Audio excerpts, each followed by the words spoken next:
일간을 기준하여 성합과 불합을 가늠할 수 있습니다. 천간합은 5개 종류가 있는데 갑기합토, 을경합금, 병신합수, 정임합목, 무게합화 이래서 5개 종류가 있습니다. 성합을 말씀드리죠. 성합은 이렇게 천간에 갑기합토해서 토국을 짜게 되면은 일지가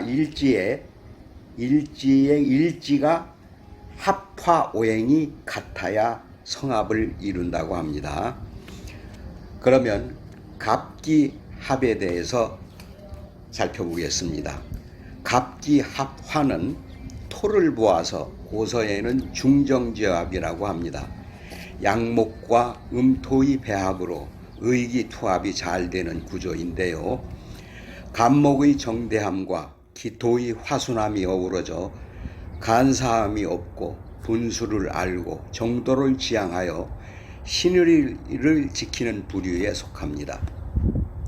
하지만 기본적으로 본능계와 수렴계의 합이기 때문에 제욕이 많고 분주한 편이나 노다공소하기가 쉽습니다. 게다가 합화오행이 수를 극하면 판단력이 흐려져 불평불만이 많고 신용이 없어지는 단점이 드러납니다. 반면에 성합한 가운데 기토일간이 기토행운으로 쟁합하면 정관을 극설하여 부부 갈등 및 직업적 문제에 봉착하게 됩니다. 아울러 여명은 자칫 이성난의 삼각관계 등으로 구설이 있음을 암시합니다. 다음에는 을경합에 대해서 살펴보겠습니다. 을경합화는 금을 보아서 옛날 고서에는 인의 지합이라고 합니다. 시고 매운 산신의 합이라 강강하고 민첩한 기운의 구조를 띱니다. 진취적 귀상과 진태의 결단성이 있는 반면에 자신을 믿는 기운이 강하여 고집과 아집은 물론 임시즉결함으로 대체로 먼저 실행하고 반드시 후회하는 유형에 속합니다. 하지만 이전 체화의 양상으로 편두통 및 정신질환을 비롯하여 치아, 허리부실, 그러고 자칫 빙의를 동반한 공황장애를 경험할 공산이 큽니다. 병신합수에 대해서 살펴보겠습니다.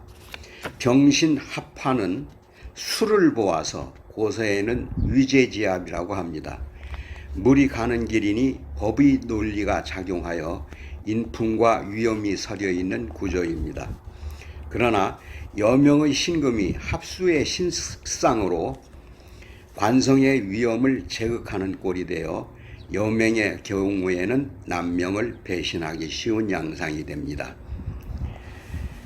병신합화의 시기에 이르면 대체로 이동의 역마수가 발하여 직업 내지는 주거의 이동을 꾀하게 되지만 결과는 불미하기가 쉽습니다. 게다가 합화오행의 화를 극하면 심장 및 소장에 두렵함을 일으켜 수면 및 소화기 계통의 이상 증세가 오기 쉽습니다.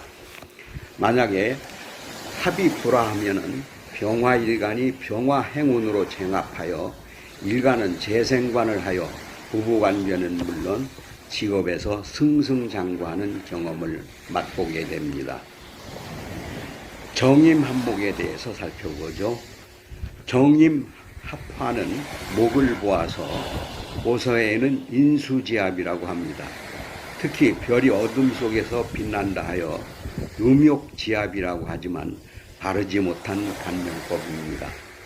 오히려 정임은 정이 많고 신체의 에너지가 왕성하다고 보는 것이 좋습니다. 다만 족제비와 제비를 보아 감정이 풍부하고 자태가 고운 편으로 나이 차가 많은 사람을 좋아하는 경향이 많습니다. 반면 선민성이 있고 고집과 변덕이 심해서 타인과 쉽게 어울리지 못하는 단점이 있습니다. 임수일간이 임수행운으로 쟁합을 하게 되면 밤하늘에 별을 품는 형상으로 명진사예하는 그러한 시기가 될 수가 있습니다.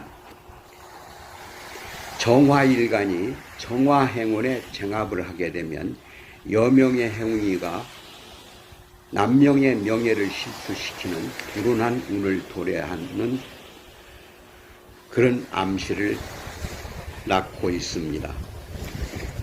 무게합화에 대해서 살펴보죠.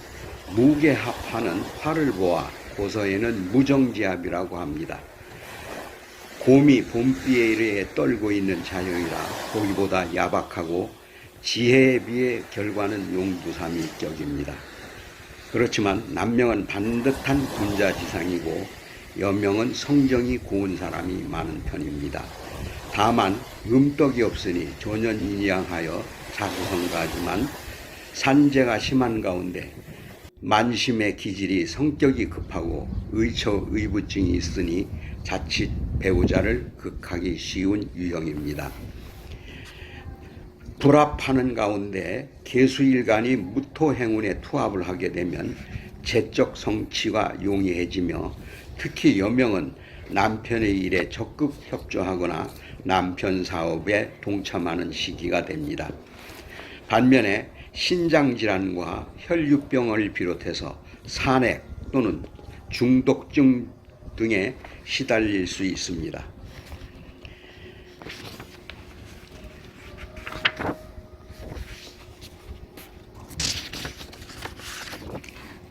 오늘은